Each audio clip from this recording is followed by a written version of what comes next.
Bismillahirrahmanirrahim. Assalamualaikum warahmatullahi wabarakatuh. Hai, selamat pagi semuanya. Semoga kalian dalam keadaan sehat walafiat dan selalu jaga jarak dan cuci tangan selalu. Dan jumpa lagi dengan saya dalam mata kuliah Pengantar Ilmu Politik. Kali ini kita akan membahas tentang pendekatan-pendekatan dalam studi ilmu politik. Dan jangan lupa untuk subscribe karena saya lihat masih banyak yang belum subscribe channel ini. Dan jangan lupa like dan juga share terlebih dahulu terhadap teman-temannya sehingga semuanya dapat menyimak dengan baik. Terima kasih. Check this out. Nah, sejak abad ke-19, ilmu politik sebagai disiplin ilmu telah berkembang sangat pesat sehingga memunculkan beberapa pendekatan-pendekatan atau approach. Nah, pendekatan apa saja? Yang pertama adalah pendekatan legal yuridis atau disebut pendekatan tradisional, pendekatan institusionalisme, pendekatan perilaku, pendekatan pasca perilaku, pendekatan Marxis dan neo-Marxis, pendekatan teori ketergantungan, pendekatan rational choice, dan juga pendekatan institusionalisme baru. Dan apa yang disebut dengan pendekatan? Pendekatan menurut ilmuwan yang bernama Vernon van Dijk adalah sebuah standar nilai atau tolok ukur yang dipakai untuk memilih masalah atau data mana yang dipakai dan mana yang disampingkan. Dan hari ini kita akan membahas beberapa pendekatan-pendekatan di dalam studi ilmu politik sehingga kita dapat mengetahui bagaimana permasalahan-permasalahan politik dilihat dari kacamata atau didekati menggunakan approach atau pendekatan-pendekatan yang akan kita bahas pada pagi hari ini. Check this out. Sebagai sebuah disiplin ilmu, ilmu politik telah berkembang menjadi lebih komprehensif karena telah melibatkan banyak aspek yang awalnya tidak dihiraukan pada awal pembentukannya. Dan ilmu politik awal akhirnya menjadi ilmu yang lebih dinamis dan juga mendekati realitas. Dan bagaimana cara mengamati kegiatan politik? Mengamati kegiatan politik dapat dilakukan dengan berbagai cara, tergantung perspektif atau kerangka acuan yang kita pakai. Dan perspektif tersebut akan mempengaruhi apa yang kita lihat. Maka dengan pendekatan-pendekatan yang kita pelajari pada hari ini akan memperkaya perspektif sehingga dapat mengamati kegiatan politik atau fenomena politik dengan kacamata yang berbeda. Apakah menggunakan pendekatan klasik, apakah menggunakan pendekatan rational choice, atau menggunakan Marxis. Tergantung perspektif atau kacamata yang kita pakai dan akan mempengaruhi apa yang kita lihat. Yang pertama, kita akan membahas tentang pendekatan legal tradisional atau pendekatan klasik. Pendekatan ini mulai pada analisis dari filsafat politik atau dari Yunani kuno. Dan pendekatan ini adalah pembahasan yang membahas tentang hal-hal yang bersifat etis, preskriptif, dan juga normatif. Dan tokoh dari pendekatan ini adalah dua filsuf besar yaitu Plato dan juga Aristoteles. Dan pendekatan ini lebih bersifat statis daripada analitis dan lebih menggunakan ulasan sejarah.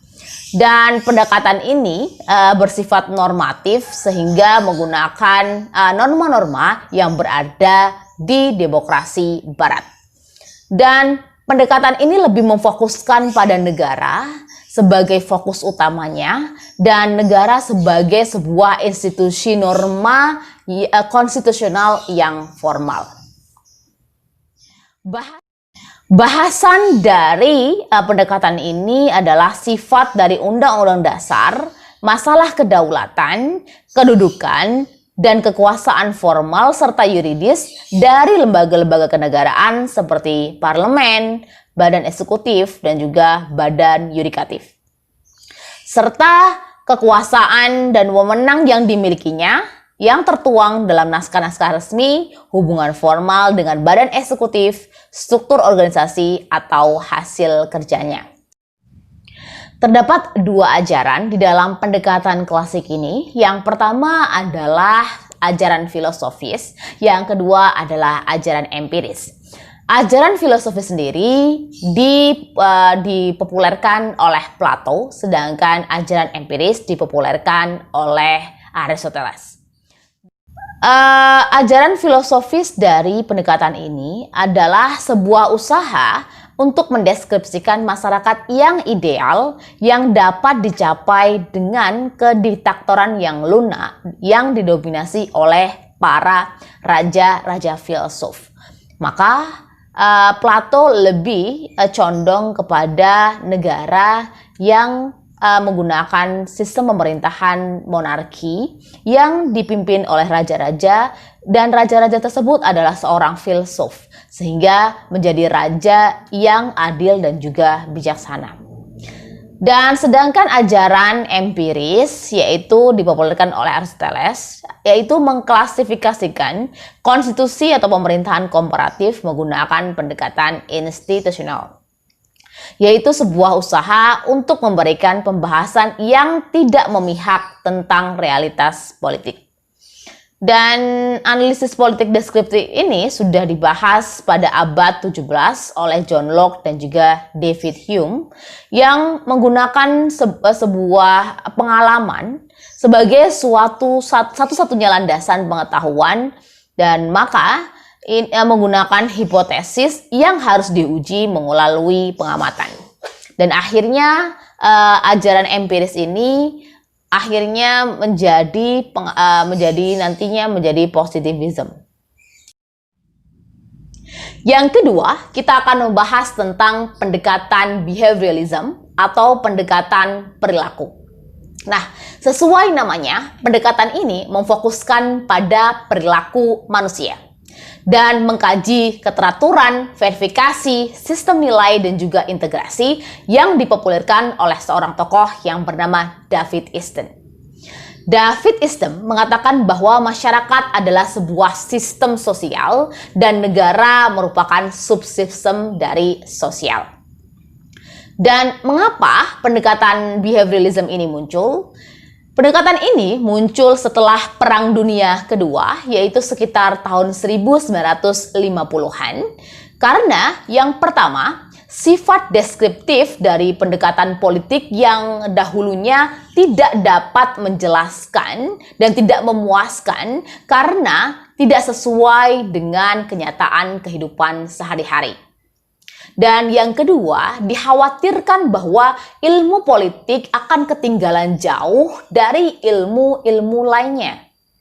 Dan yang ketiga, kekhawatiran dari pemerintah Amerika mengenai sarjana ilmu politik yang tidak dapat menjelaskan fenomena politik secara empiris. Dan akhirnya pada tahun 1870-an mulailah masuk di universitas-universitas terkenal seperti Oxford, Columbia, dan juga Paris, yaitu pengetahuan tentang politik, karena telah bisa menyajikan ilmu politik dengan data yang empiris menggunakan penelitian yang objektif, menggunakan hipotesa.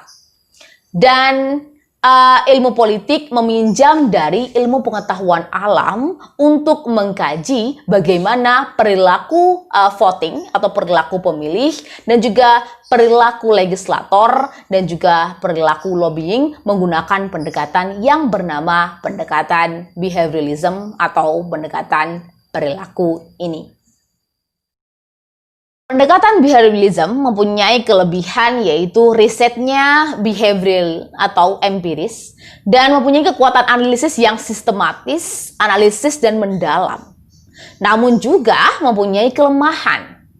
Terkadang pendekatan behavioralism tidak relevan, seperti partisipasi politik, survei pemilih, dan kurang memperhatikan pada perubahan dan tidak memasukkan norma dan nilai yang merupakan pemikiran normatif seperti keadilan, kebebasan, kesetaraan, dan juga hak asasi manusia yang dipelajari di pendekatan sebelumnya, yaitu pendekatan klasik. Yang ketiga, kita akan membahas tentang pendekatan pilihan rasional atau rational choice.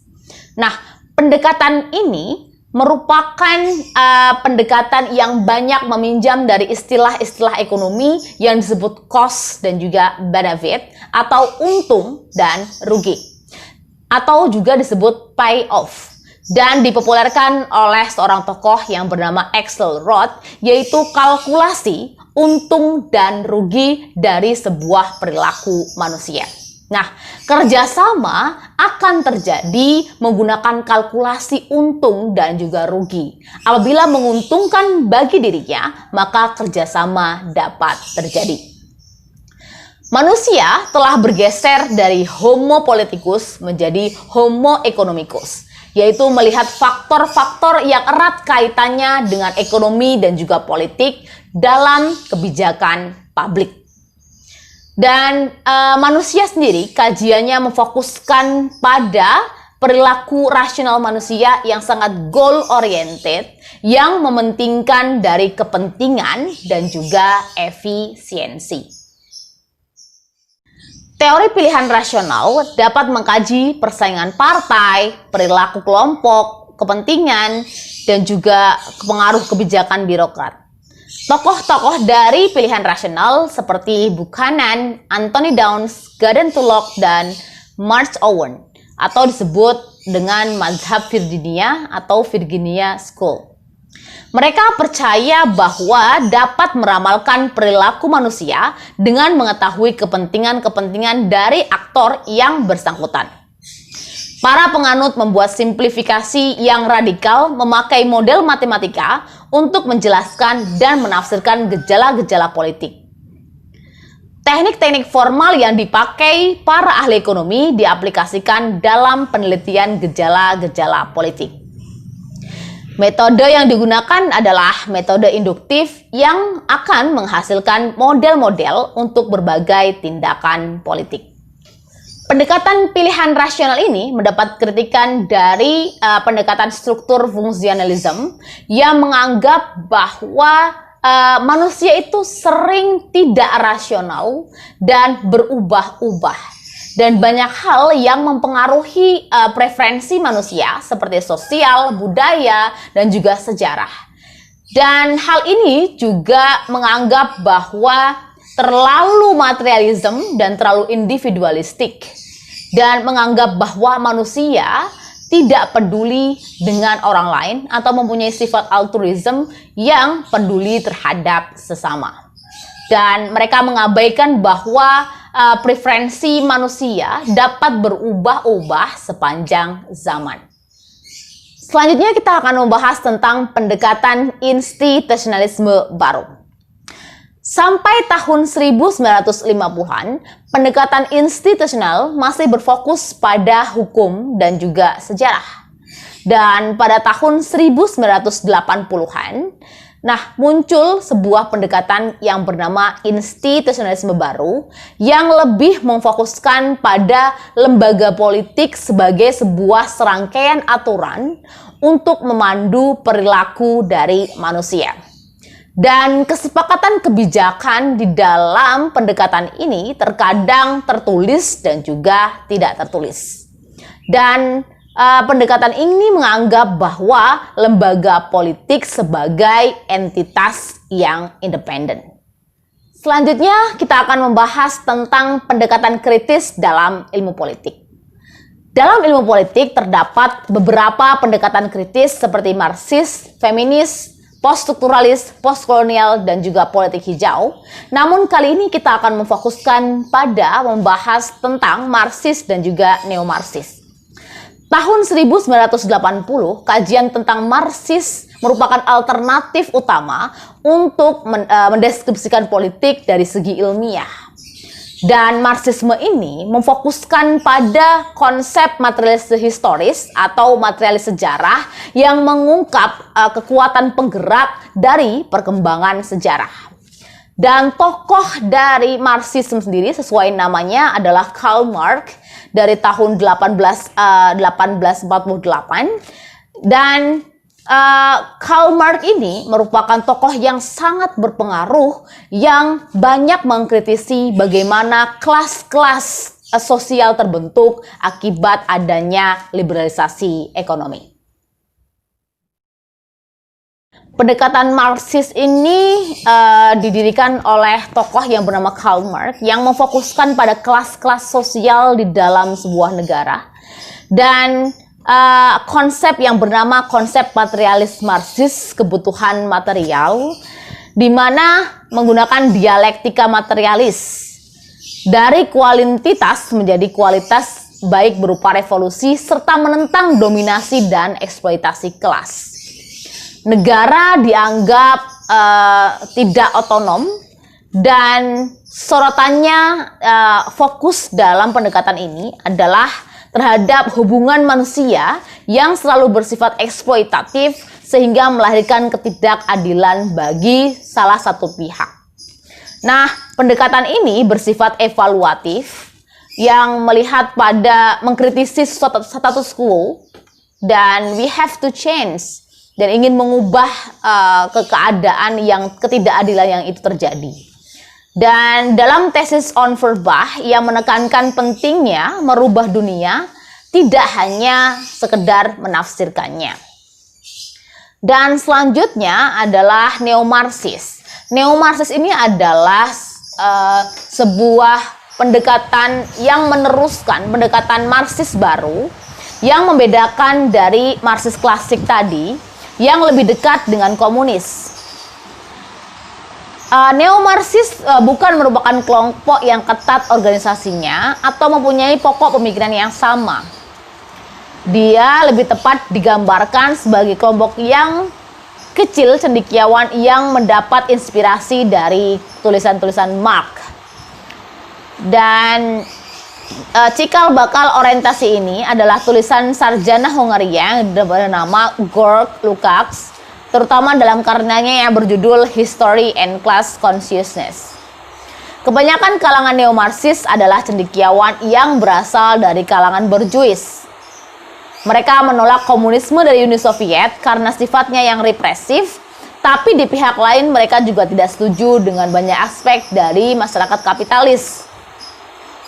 Dan neo-Marxis hanya mencanangkan keunggulan primacy dari basis ekonomi. Artinya, ekonomi merupakan faktor yang sangat penting dalam politik. Tapi politik tidak seluruhnya ditentukan oleh ekonomi. Fokus analisis neo-Marxis adalah kekuasaan serta konflik yang terjadi dalam negara, yaitu konflik antar kelas. Konflik antar kelas merupakan proses dialektis yang paling penting dalam mendorong perkembangan masyarakat, dan semua gejala politik harus dilihat dalam rangka konflik antar kelas ini. Yang terakhir adalah teori ketergantungan atau dependensi teori, yang memfokuskan pada kajian mengenai hubungan negara dunia ketiga atau negara berkembang dan negara maju atau negara dunia pertama yang ternyata hubungannya itu timpang. Negara yang disebut core atau negara pusat atau negara dunia pertama adalah negara maju secara industrialisasi, dan negara dunia ketiga adalah negara yang masih berkembang seperti Indonesia dan negara-negara di Amerika Latin dan juga Afrika.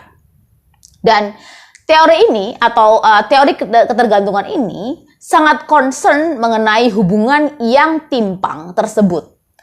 Dan tokoh dari teori dependensinya adalah Paul Baran dan Gunter Frank yang mengatakan harus ada revolusi internasional sehingga tidak ada lagi namanya imperialisme baru. Karena ternyata bekas jajahan itu mungkin tidak dijajah secara fisik, namun bekas jajahannya masih dijajah secara ekonomi.